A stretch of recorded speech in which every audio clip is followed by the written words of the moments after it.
Hello friend, আসসালামু আলাইকুম। শুরুতেই বলে নিচ্ছি, ভিডিওটি কেউ স্কিপ করবেন না। এই ভিডিওতে থাকছে আমাদের জীবনের সাথে ঘটে যাওয়া চরম সত্য একটা উদাহরণ। যখন মানুষ স্বাবলম্বী থাকে, সামর্থ্য থাকে, বন্ধু বা আত্মীয় স্বজনের অভাব থাকে না, অথচ যখন সামর্থ্য শেষ হয়ে যায়, তখন বন্ধু তো দূরের কথা, কেউ জানতেও চাইবে না আপনি কেমন আছেন।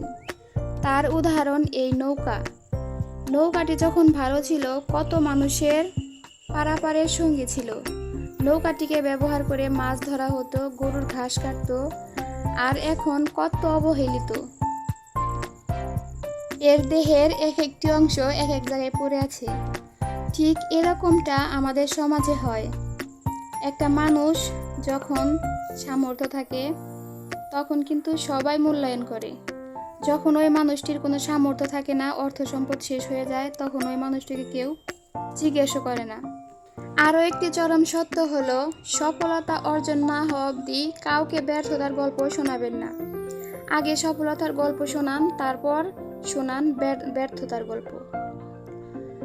আপনি কতবার ভেঙে যাবার পর নিজেকে গড়েছেন, কারণ সুখের সময় সবাই পাশে থাকতে চায়, দুঃখের সময় না। কষ্টে থাকা অবস্থায় কারোর সাথে বন্ধুত্ব বা সম্পর্ক ভালো করার চেষ্টাও করবেন না, এতে অপমান নিজেই হবেন।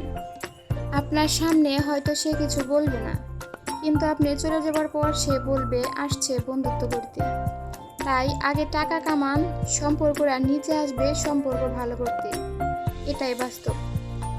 আসলে আমি সুন্দর করে কথা বলতে পারি না বা সুন্দর করে প্রকাশ করতে পারি না, জানি না কতটুকু প্রকাশ করতে পেরেছি। যদি ভিডিওটি ভালো লাগে অবশ্যই কমেন্ট করে জানাবেন এবং লাইক দিবেন, ফলো দিয়ে পাশে থাকবেন।